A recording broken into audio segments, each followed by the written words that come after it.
Pourquoi le pasteur Marcelo appelle Denis Lacy monsieur en lieu place de prophète comme il s'est fait appeler par les communs de mortels? Je vous explique tout. En effet, le pasteur Marcelo est un homme qui veille sur la doctrine nous léguée par les apôtres. Qui disent les Écritures. Conformément à la parole de Dieu, un homme comme Denis Lacy est censé être irréprochable au regard du ministère de prophète qu'il assume et qu'il a malheureusement souillé.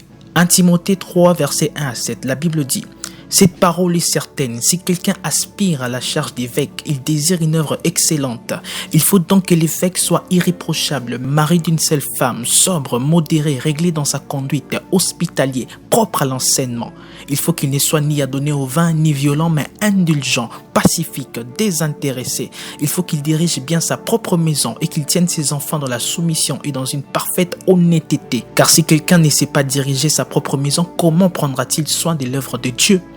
Il ne faut pas qu'il soit un nouveau converti, de peur qu'enflé d'orgueil ne tombe sous le jugement du diable. Il faut aussi qu'il reçoive un bon témoignage de ceux du dehors afin de ne pas tomber dans l'opprobre et dans le piège du diable.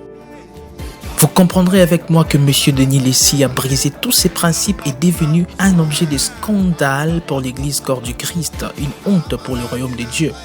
Ainsi, le pasteur Marcelo a voulu juste être sincère dans son adresse car il a comme le commun de mortels constaté cette perte de valeur et n'a pas voulu flatter l'ex-homme de Dieu, M.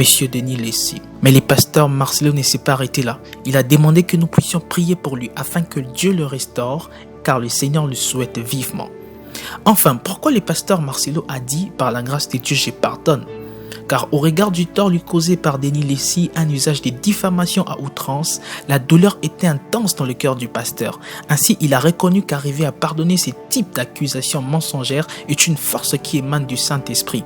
Indirectement, il a donc voulu dire que c'était plus fort que lui et si ça dépendait que de lui-même, il n'allait pas y arriver, mais Dieu lui en a fait grâce selon qu'il est écrit. Ce n'est ni par force, ni par puissance, mais c'est par mon esprit, dit le Seigneur. Faites de même face aux gens qui vous ont causé du tort. Que Dieu vous bénisse.